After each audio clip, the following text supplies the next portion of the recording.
ನಮಸ್ಕಾರ. ನಮಸ್ತೆ ನಾಗರಾಜ್, ಹೇಳಪ್ಪ. ಹೇಳಿ. ಈಗ ನಿನ್ನೆ ಅವತ್ತು ಬಿಜಿ ಇದೆ, ಹೇಳಿ ಮೇಡಮ್. ಹೌದಾ, ಈಗ ಕಾಮಧೇನು ಆಗ್ರೋ ಫಾರಂ ಬಗ್ಗೆ ನಾನು ಕೆಲವೊಂದು ಡೀಟೇಲ್ಸ್ ಕೊಡ್ತೀನಿ. ಏಜೆಂಟ್ ಆಗಿದ್ರಾ? ಅಯ್ಯೋ, ಏಜೆಂಟ್. ಹಂಗಾಗಿ ನಾವೀಗ ಸತತವಾಗಿ ಅವ್ರವ್ರೆ ಮಾಡ್ತಾರೆ, ಏನೋ ಒಂದ್ ಹೆಲ್ಪ್ ಮಾಡ್ತಾರೆ, ಬರುತ್ತೆ ಈಚೆಗೆ ದುಡ್ಡು ಅಂತ ಕಾಯ್ಕೊಂಡು ಕೂತಿದ್ವಿ. ಅಲ್ಲೇನಾಗೋಯ್ತು, ಅದು ಈಚೆಗೆ ಬರೋ ಲಕ್ಷಣನೇ ಕಾಣ್ಲಿಲ್ಲ.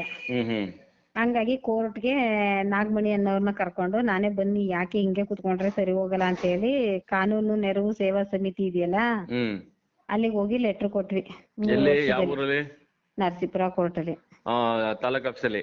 ತಾಲೂಕ್ ಆಫೀಸಲ್ಲಿ ಅಲ್ಲ, ಉಚಿತ ಕಾನೂನು ಮಾಹಿತಿ ಕೋರ್ಟ್ಗೆ ಹೋಗಿ ಮಾದಪ್ಪ ಸರ್ ಹತ್ರ ಕೊಟ್ವಿ.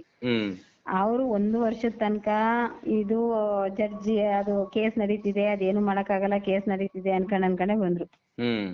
ಅದಾದ್ಮೇಲೆ ಮತ್ತೆ ನಾವೇನ್ ಮಾಡಿದ್ವಿ, ಅವನು ಜಮೀನಿದೆ 9.5 ಎಕರೆ ಜಮೀನ್ ಮಾರಾಟ ಮಾಡಿ. ಎಲ್ಲಿದೆ 9.5 ಎಕರೆ? ರಂಗ ಸಮುದ್ರದ ಹತ್ರ ಹೌದು ಜಮೀನ್ ಇದೆ. ನಮ್ಗೇನು ಅಂದ್ರೆ ಅವನು ಜಮೀನ್ ಮಾರಾಟ ಮಾಡಿ ದುಡ್ಡು ಕೊಟ್ರೆ ಸಾಕು, ಅದು ನಮಗ್ ಮೇನ್ ಬೇಕಾಗಿರೋದು. ಹಂಗಾಗಿ ಅದ್ರ ಬಗ್ಗೆ ಪೂರ್ಣ ಮಾಹಿತಿನ ನಾನ್ ಕೊಡ್ತೀನಿ. ಅಲ್ಲ, ನೀವು ಮಾಹಿತಿ ಹೇಳ್ತೀರಿ, ಸುದ್ದಿ ಮಾಡಕ್ಕೆ ಬಿಡಲ್ವಲ್ಲ? ಇಲ್ಲ, ಮಾಡಿ ಅಂತ ಹೇಳ್ತಿದ್ದೆ ನೋಡಿ. ಅದು ಸುದ್ದಿ ಮಾಡಕ್ ಯಾಕೆ ಬಿಡ್ಲಿಲ್ಲ ಅಂದ್ರೆ, ಅದು ಹೇಳಿದ್ನಲ್ಲ, ಹುಡುಗಿರೇ ತಗ್ಲಾಕತ್ತಿದ್ರು. ಯಾಕೆ ಅಂತಂದ್ರೆ, ನೀವು ಸ್ವಚ್ಛ ಮಾಡಿ ಇಟ್ಕೊಂಡಿಲ್ಲ ಕಣಮ್ಮ, ಕಳ್ಸಿದ್ದು ಚೆನ್ನಾಗಿ. ಈ ವಿಚಾರನ ಸುದ್ದಿ ಮಾಡ್ಬೋದಾ? ಧಾರಾಳವಾಗಿ ಮಾಡ್ಬೋದು. ಆದ್ರೆ ನಾನ್ ಹೇಳ್ತಿರೋದ್ ಕೇಳ್ರಿ. ಈಗ ನನ್ಗೆ ನಾಳೆ ಪೊಲೀಸ್ ಸ್ಟೇಷನ್ಗೆ ಹೋಗಿ ಒಂದು ಕಂಪ್ಲೇಂಟ್ ಮಾಡ್ಬೇಕು. ಅಲ್ಲಿಗೆ ನೀವ್ ಬೇಕಾದ್ರೆ ಕೊಡ್ಬೇಕಾದ್ರೆ ನೀವು ಪೇಪರ್ಗೆ ಹಾಕ್ತೀನಿ ಅಂದ್ರೂ ಹಾಕಿ, ಏನಾದ್ರೂ ಮಾಡೋರಂತೆ. ನನ್ನ ಹತ್ರ ಪೂರ್ಣ ಮಾಹಿತಿ ಇದೆ, RTC ಇದೆ, ಅದು ಸಂಬಂಧಪಟ್ಟ ದಾಖಲೆ ಇದೆ, ಅವ್ನ್ ಸೈನ್ ಮಾಡ್ಕೊಟ್ರೆ ಇವೆ. ಯಾರಿಗೆ ಸೈನ್ ಮಾಡ್ಕೊಟ್ರದು? ನಾವು ಇದು ಕಂಪನಿ ಜಮೀನು ಅಂತ. ಆದ್ರೆ ಇವಾಗ ಅವ್ನ್ ಏನ್ ಮಾಡ್ತಿದ್ದಾನೆ ಗೊತ್ತಾ? ಮೈಸೂರು, ಅವನು ಕೃಷ್ಣ ಅರಸ್ ಅಂತ ಹೇಳಿ. ಅರ್ಥ ಆಯ್ತಾ? ಏನ್ ಇದಾನೆ, ಅವನೇನ್ ಸಾಯ್ತಾನೆ. ಈಗ ಏನ್ ಮಾಡಿದಾರೆ, ನನ್ಗೇನು ಗೊತ್ತಾ, ಪೂರ್ಣ ವಿವರ ನಾನ್ ನಿಮ್ಗೆ ಹೇಳ್ತೀನಿ. ಎಲ್ಲಾ ಪೇಪರ್ಗಳಲ್ಲೂ ಅದು ಬರ್ಬೇಕು. ಜೊತೆಗೆ ಅಲ್ಲಿ ಜಮೀನ್ಗೆ ಮಾರಾಟಕ್ಕಿದೆ ಅಂತ ಅವನು ಸೈಟ್ಗಳ್ ಮಾರ್ತಾ ಇದ್ದಾನೆ ಒಳೊಳಗೆ, ಅದನ್ನ ತಡಿಬೇಕು. ಇದು ಸಾರ್ವಜನಿಕರ ಸ್ವತ್ತು ಅಂತ ಬೋರ್ಡ್ ಹಾಕ್ಸ್ಬೇಕು. ಅರ್ಥ ಆಯ್ತಾ? ಮಾಡ್ಬಿಟ್ಟು ಕೋರ್ಟ್ ಮುಖಾಂತರನೇ ನಮ್ಗೆ ಸುಮಿತ್ರಾ ಲಾಯರ್ನೇನೋ ತಗೊಳ್ಳಿ ಅಂತ ಹೇಳಿದ್ದಾರೆ. ಈಗ ಎಲ್ಲಾ ಕಡೆ ಪೇಪರ್ ಎಲ್ಲಾ ಕಡೆ ಕೊಟ್ಟಿದೀವಿ. ಎಲ್ಲಿ ಗೊತ್ತಾ? DC ಆಫೀಸು ಕೊಟ್ಟಿದೀವಿ, ಭೂ ಶಾಖೆ ಕೊಟ್ಟಿದೀವಿ, ಇದನ್ನ ತಡೀರಿ ಅಂತ. ಆದ್ರೆ ಯಾವ್ದೊಂದನು ಆಗ್ತಿಲ್ಲ. ಆದ್ರೆ ನಾವನ್ನೋದು ಭೂ ಶಾಖೆಗೆ ಕೊಟ್ಟ ಮೇಲೆ ಅವರು ಇಲ್ಲಿ ಸೈಟ್ ಮಾಡ್ತಿದಾರೆ ಅಂತ ಅವ್ರ ಗಮನಕ್ಕೆ ಹೋಗಿರಲ್ವಾ? ಹೋಗಿರುತ್ತೆ. ಇವರೆಲ್ಲ ಶಾಮೀಲಾಗಿರ್ತಾರಲ್ಲ, ಅಧಿಕಾರಿಗಳು ಶಾಮೀಲಾಗ್ತಾರಲ್ಲ. ಈ ಒಟ್ಟಾರೆ ನಮ್ಗೇನು ಅಂದ್ರೆ, ಜಮೀನ್ ಮಾರಾಟ ಮಾಡಿ ಎಲ್ಲಾ ಮಹಿಳೆಯರಿಗೆ ದುಡ್ಡು ಕೊಡ್ಬೇಕು, ಅದಷ್ಟೇ ನಮ್ಗೆ. ಈಗ 2.5 ಕೋಟಿ ದುಡ್ಡು ಬರ್ಬೇಕು. ಎಲ್ಲಿಗೆ? ಯಾವ ಗ್ರಾಮಕ್ಕೆ? ಮಾಡಿ ನಿಜವಾಗ್ಲೂ ಪಾಪ ಅವ್ರು ಏನ್ ಮಾತಾಡೋದೆಲ್ಲ ನಾನು ಸುದ್ದಿ ಮಾಡ್ತೀನಿ ಈಗ. ಆಯ್ತಾ? ಅದಕ್ಕೇನೆ ಎಲ್ಲ ಮಾಹಿತಿ ತಗೋತಾ ಇದೀನಿ. ಈಗ ಎಷ್ಟು, ಯಾವ ಬ್ರಾಂಚ್ಗೆ ದುಡ್ಡು ಬರ್ಬೇಕದ 2.5 ಕೋಟಿ? ಬನ್ನೂರ್ ಬ್ರಾಂಚ್ಗೆ. ಬೇರೆ ಕಡೆ ಬ್ರಾಂಚ್ಗಳು ಮಾಡಿದ್ರಲ್ಲ ಅವಾಗ? ಕೊಳ್ಳೇಗಾಲ ಬ್ರಾಂಚ್, ನರಸೀಪುರ ಬ್ರಾಂಚ್ ಅಲ್ಲಿ ರೇಣುಕಾ ಅನ್ನೋ ಅವ್ರ ಹೆಸರಿನಲ್ಲಿ 16 ಗುಂಟೆ ಇದಿದೆ. ಏನು ಸೈಟ್ ಇದೆ ಎಳವೂರು ಉಂಡಿ ಹತ್ರ. ಅದು ಅವ್ರ ಕೇಸ್ ಹಾಕೊಂಡು ಅವ್ರು ನಾವು ಕೊಟ್ಕೊಂತೀನಿ, ನನ್ಗ ಅದನ್ನ ಬರ್ದು ಬಿಡು ಅಂತ ಅವ್ರು ಹೇಳ್ಕೊಂತಿದಾರಂತೆ. ಹಾಗಾಗಿ ನರಸೀಪುರ ಪ್ರಾಬ್ಲಮ್ ಇಲ್ಲ. ಇವನೇನಂತಾನೆ ಅಂದ್ರೆ, ಬನ್ನೂರ್ ಜಮೀನ್ ಮಾರಿ ಕ್ಯಾರ್ನಗರದ್ದು ಕೊಡ್ಬೇಕು, ಕೊಳ್ಳೇಗಾಲದ್ದು ಕೊಡ್ಬೇಕು ಅಂತಾನೆ. ಒಟ್ಟು ಕ್ಯಾರ್ನಗರ ಇತ್ತು, ಕೊಳ್ಳೇಗಾಲ ಇತ್ತು, ನರಸೀಪುರ ಇತ್ತು, ಬನ್ನೂರ್ ಇತ್ತು, ಮೈಸೂರು ಇತ್ತು. ಇವನ್ ಏನಂತಿದಾನೆ ಅಂದ್ರೆ, ಬನ್ನೂರ್ ಮಾರಾಟ ಮಾಡಿ ಬೇರೆಯವ್ರಿಗೆಲ್ಲ ಹಂಚ್ಬೇಕು ಅಂತಾನೆ. ನಾನ್ ಏನಂತ ಕೇಳಿದೀನಿ ಅಂದ್ರೆ, ಬನ್ನೂರ್ ಹಣದಲ್ಲಿ ಅವತ್ತಿನ ರೇಟ್ ಅಲ್ಲಿ ಅರ್ಧ ರೇಟ್ ಕೊಟ್ಟು ನೀನ್ ಜಮೀನ್ ತಗೊಂಡಿದ್ದೆ, ಇನ್ನು ಉಳಿಕೆ ದುಡ್ಡು ಏನಾಯ್ತು? ಈ ಬೇರೆ ಬ್ರಾಂಚ್ ಅಲ್ಲಿ ದುಡ್ಡು ಸಂಪಾದನೆ ಮಾಡಿದ್ಯಲ್ಲ, ಆ ದುಡ್ಡು ಏನಾಯ್ತು? ಅದನ್ನ ಯಾಕೆ ಇಲ್ಲಿ ಲೆಕ್ಕ ಹೇಳ್ತಾ ಇದ್ಯಾ? ಅವ್ನ್ ಜಮೀನ್ ತಗೊಂಡಿರೋದಕ್ಕೂ ದಾಖಲೆ ಇದೆ, ಪ್ರತಿಯೊಂದು ಇದೆ ನನ್ನ ಹತ್ರ ದಾಖಲೆ. ಹಂಗಾಗಿ ನಾನ್ ನಿಮಗ್ ಕೊಡ್ತೀನಿ. ಮತ್ತೆ ನಾವು ಸ್ಟೇಷನ್ಗೆ ಶುಕ್ರವಾರ ಲೆಟರ್ ಕೊಡೋಣ ಅಂತ ಅನ್ಕೊಂಡಿದೀನಿ. ಒಂದ್ 5-6 ಜನ ಹುಡುಗಿರನ್ನ ಕರ್ಕೊಂಡೋಗಿ, ಸಂಬಂಧಪಟ್ಟಂತ ನೊಂದಿರೋ ಮಹಿಳೆಯರು, ಇನ್ನೇನು ಆರ್ಡಿನರಿ ಬೇಡ, ಏಜೆಂಟ್ಗಳನ್ನೇ ಕರ್ಕೊಂಡೋಗಿ ಕೊಡೋಣ ಅಂತ ಅನ್ಕೊಂಡಿದೀನಿ. ಆ ಮಾಹಿತಿಗಳನ್ನೆಲ್ಲ ಕೊಟ್ಟ ನಂತರ ನಾನ್ ನಿಮ್ಗೆ ಹೇಳ್ತೀನಿ. ಅದನ್ನ ಒಟ್ಟಲ್ಲಿ ಜಮೀನು ಅಲ್ಲಿ ಕಾನೂನ್ ಪ್ರಕಾರ ಅವ್ರಿಗೆ ನ್ಯಾಯ ದೊರಕಿಸ್ಕೊಡ್ಬೇಕು ಅನ್ನೋದನ್ನ ಹಾಕಿ.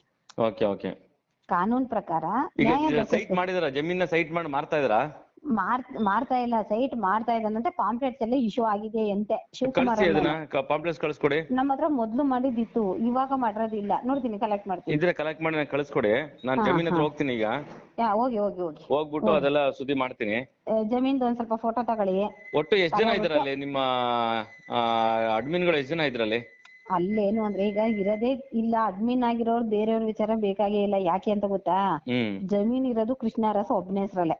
ಎಲ್ಲಾ ಜಮೀನು ಈಗ ಅವನೊಬ್ಬ ಮನ್ಸ್ ಮಾಡಿ. ಅವನೇನಾಗಿದ್ದ ಅಲ್ಲಿ ಕಾಮಧೇನಲ್ಲಿ? ಅವನೇ ಕಂಪನಿ ಪ್ರಾರಂಭ ಮಾಡಿದ್ದು. ಕಂಪನಿ ಪ್ರಾರಂಭ ಮಾಡ್ದವನೇ ಅವನು. ಹಂಗಾಗಿ ಈಗ್ಲೂ ಏನಂತಾನೆ, ನಂಗೊಂದ್ ಸಿಂಗಲ್ NP ಬೇಡ, ಇವತ್ತಿಗೂ ಜಮೀನ್ ಮಾರಾಟ ಆಗ್ಲಿ. ಅವ್ರ ನಂಬರ್ ಇದ್ರೆ ಕಳ್ಸ್ಕೊಡ್ತೀರಾ? ಮಾತಾಡ್ತೀರಾ? ಮಾತಾಡೋದ್ ಬೇಡ. ಮಾತಾಡಿದ್ರೆ ಅವ್ನ್ ಮುನ್ಸ್ಕೊಂಡ್ ನಿಮ್ನೆ ತಗ್ಲಾಕಬಿಡ್ತಾನೆ. ಅಲ್ಲ, ನಮ್ಮನ್ ತಗೊಳಕಂದ್ರೆ ನಮ್ಗೆ ಗೊತ್ತು ಅವ್ನ ತಗೊಳಕ್ಸೋದ್ ಹೆಂಗೆ ಅಂತ. ಈಗ ಅದ್ ಮಾಹಿತಿ ಎಲ್ಲ ನಾನು ಕೇಳ್ತೀನಿ. ಯಾಕಂದ್ರೆ ನಾವು ಒಂದೇ ಕಡೆ ಪತ್ರ ವ್ಯವಹಾರ ಮಾಡಂಗಿಲ್ಲ. ಹಾಗಾಗಿ ಅವಂದು ಏನ್ ಮಾಹಿತಿ ಕೇಳೋಣ ಆಯ್ತಾ? ಏನಿದೆ, ಏನಾಯ್ತು, ಏನ್ ಮಾಡ್ತೀರಾ ಮುಂದಕ್ಕೆ ಅಂತ. ಅದ್ರಲ್ಲೂ ಕೂಡ ಅವನು ಪ್ರಸ್ತಾವನೆ ಕೊಟ್ಟಾಗ ಅದ್ರಲ್ಲೂ ಕೂಡ ತಗೊಳಕತ್ತಾನಲ್ಲ. ಸರಿ. ಹಾಗಾಗಿ ಕಳ್ಸ್ಕೊಡಿ. ನಿಮ್ಗೆ ಅವನೇನನ್ನೋದು ಜಮೀನ್ ಮಾರಾಟ ಮಾಡಿ ನಾನು ಜನಗಳಿಗೆ ದುಡ್ಡು ಕೊಡ್ತೀನಿ. ಇದು ಕೋರ್ಟ್ ಏನಾದ್ರು ರಫ್ ಆಗಿ ಕೇಳ್ಬಿಟ್ರೆ ಏನಂತ ಗೊತ್ತಾ? ಕೋರ್ಟ್ ಅಲ್ಲಿ ಇದೆ, ನಾವೇನು ಮಾಡಕ್ಕಾಗಲ್ಲ, ಹೋಗಿ ಅಂತಾನೆ. ಒಂದ್ ಕೆಲಸ ಮಾಡಿ, ನೀವು ಕೋರ್ಟ್ ಬರ್ತಾರಲ್ಲ, ಆ ಡೇಟ್ ಕೊಡಿ ನನ್ಗೆ. ಕೋರ್ಟ್ ಹತ್ರ ಮಾತಾಡ್ತೀನಿ ಅವನ್ನ. ಹಂಗಂತೀರಾ? ಖಂಡಿತ ಮಾಧ್ಯಮದವ್ರು ನಾವು ಮಾತಾಡ್ತೀವಿ. ಡೇಟ್ ಯಾವತ್ತು ಅಂತ ತಿಳ್ಕೊಂಡು ಅವತ್ ಬರಕ್ ಹೇಳ್ತೀನಿ. ಡೇಟ್ ಕಳ್ಸಿ, ಅವ್ರು ಕೋರ್ಟ್ ಬರೋಂತ ಡೇಟ್ ಕಳ್ಸಿ. ಇವಾಗ ಹೆಡ್ಲೈನ್ಸ್ ಬೇಕಾದ್ರೆ ಇವಾಗ ಮೇನ್ ಪಾಯಿಂಟ್ ಇದನ್ನ ಹಾಕಿ. ಕಾಮಧೇನು ಆಗ್ರೋ ಕಂಪನಿಯವರು ಕಾನೂನು ನೆರವು ಬೇಡಿ ಅರ್ಜಿ ಸಲ್ಲಿಸಿದ್ದಾರೆ.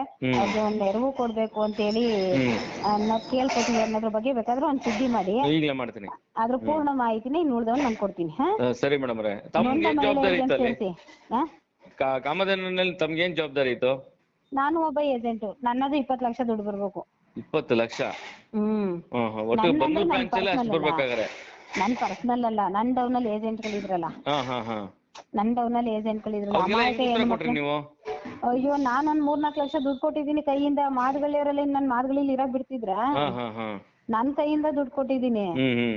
ಸಿಕ್ಕಾಕೊಂಡಿರೋರು ನಮ್ಗೆ ಮರ್ಯಾದೆಯಾಗಿ ಉಳಿಬೇಕು ಎಲ್ಲ ಅದು ಸಂಬಂಧಪಟ್ಟಂತ ಮಾನ್ಯತೆಗಳಿರ್ಲಿಲ್ವಾ? ಬಾಂಡ್ಗಳಿದೆ, ಬಾಂಡ್ಗಳನ್ನ ಕಲೆಕ್ಟ್ ಮಾಡ್ಕೊಂಡು ದುಡ್ಡು ಕೊಟ್ಟಿದೀವಿ. ಬಾಂಡ್ ಕೂಡ ನಂಗೆ ಕಳ್ಸ್ಕೊಡಿ, ಒಂದ್ ಯಾವ್ದನ ಒಂದು. ಸರಿ. ಅದೇನ್ ದಾಖಲೆ ಕಳಿಸಿ ಅವ್ರ ನಂಬರ್ ಕಳ್ಸ್ಕೊಡಿ. ಕೃಷ್ಣ ಅರಸ್ ಅವ್ರ ನಂಬರ್ ಕಳ್ಸ್ಕೊಡಿ. ಕಳಿಸ್ತೀನಿ. ಆಯ್ತು, ಎಲ್ಲಾ ಇಲಾಖೆ ಕೊಟ್ಟಿದ್ರೆ ತಾನೇ? ಖಂಡಿತ ಕೊಟ್ಟಿದೀವಿ. ಆಮೇಲೆ ಯಾವ್ಯಾವ ಶಾಖೆಗೆ ಕೊಟ್ಟಿದೀವಿ ಅನ್ನೋದನ್ನು ವಾಟ್ಸ್ಆಪ್ ಮಾಡ್ತೀನಿ. ಖಂಡಿತ ಮಾಡಿ, ಈಗಲೇ ಮಾಡ್ತೀನಿ, ಸುದ್ದಿ ಮಾಡ್ತೀನಿ. ಅದು ಬ್ರಾಂಚ್ ಆಫೀಸರ್ ಫೋಟೋ ಇದ್ರೆ ಕಳ್ಸಿ ಹಂಗೇನೆ. ಆಮೇಲೆ ಇನ್ನೊಂದ್ ಏನಂದ್ರೆ, ನನ್ ಬ್ರಾಂಚ್ ಕ್ಲೋಸ್ ಆಗಿದೆಯಲ್ಲ ಅದು. ಅಲ್ಲ, ಹಳೆ ಫೋಟೋ ಇದ್ರೆ ಕಳ್ಸ್ಕೊಡಿ. ಹೌದಾ? ಸರಿ. ಕಲೆಕ್ಟ್ ಮಾಡ್ಬಿಟ್ಟು ಕೊಡ್ತೀನಿ. ಆಯ್ತು ಮೇಡಮ್. ಓಕೆ ಸರಿ.